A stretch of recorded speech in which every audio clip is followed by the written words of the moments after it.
Hi everyone, today we'll be looking at McFarlane's Multiverse Batman. And this Batman, based on the back of the packaging, I think is based on the Knightfall comic book series. So it's sort of like I think early 90s story arc, as you can see based on the art. And I think this is meant to go alongside with their Bane, which is, hard to get at the moment. So if you got it, I mean, this goes great along with it. And as I noticed from the figure itself, I think it also is a little nice touch that it looks like Neil Adams, which I mean that's to be expected as well. I think he modernized this style of Batman, especially the blue and gray, and the bat symbol on his chest. So I wouldn't be surprised if McFarlane in the future releases, an updated either something like a new head or something to say that that's their their Neo Adams version later on. And here's a closer look at Batman outside the packaging. And as you can see, as I mentioned before, I think that head is a nice little touch. Um, I think it's a new sculpt, so it really captures, the look of Batman in the early '90s, probably late '80s.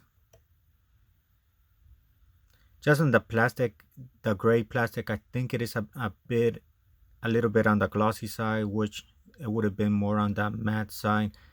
That way, it doesn't look too plastically.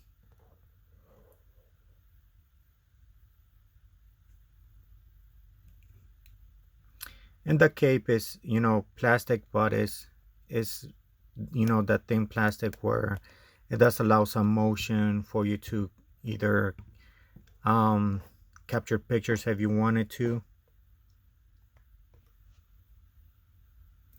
So the joints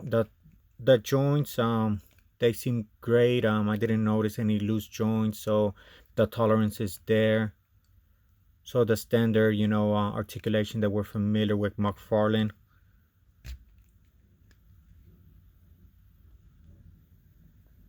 So the double knee articulation, thigh articulation, hip articulation. So it looks like it's all there.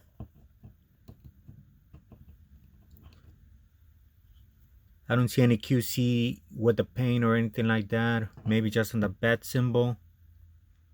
The outline of the black is a little bit off. And as for extra accessories, it does come with additional pair of hands. Looks like the standard one is just a closed fist, so looks like the open fist are for the batarang.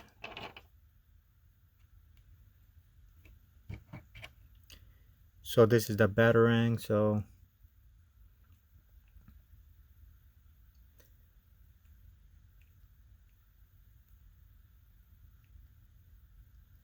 it'd be cool, I think, just in my opinion, if McFarlane included an additional or a different accessory besides the batarang on each Batman figure. I don't know, what's your opinion on that?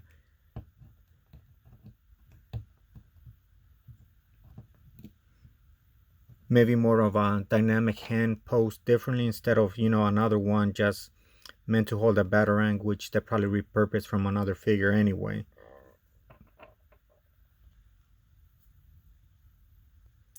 But yeah, other than that, I don't think, this figure doesn't bring anything new that we haven't seen from an actual McFarlane Batman figure. It's just, another Batman to add to your collection. And as I mentioned before, if you don't like that look of, just the bare plastic used on this figure, there's also the San Diego Comic Con version, which is more of a, it's color more of a comic book style with the black shading on the figure. But I don't know the price on that or how to get it now. I may be going for like 60 plus on this on the second market, so that's another option if you're interested. But since this is the mass retail release, that's I can understand why they cut back on paint and accessories. But definitely it's a great addition, especially if you've been holding out to wait for a better Batman. Um, like myself, I wasn't too happy with their Hush version of Batman. Um, I think they kind of get the proportions wrong on that figure. But I think for this one, being a 90s Batman, he's not supposed to be all that muscular, just a regular physique on it. So I think they really did a great job at capturing that look of the late 80s, early 90s Batman on this figure, the blue and gray. But let me know if you have any questions, and thank you for watching.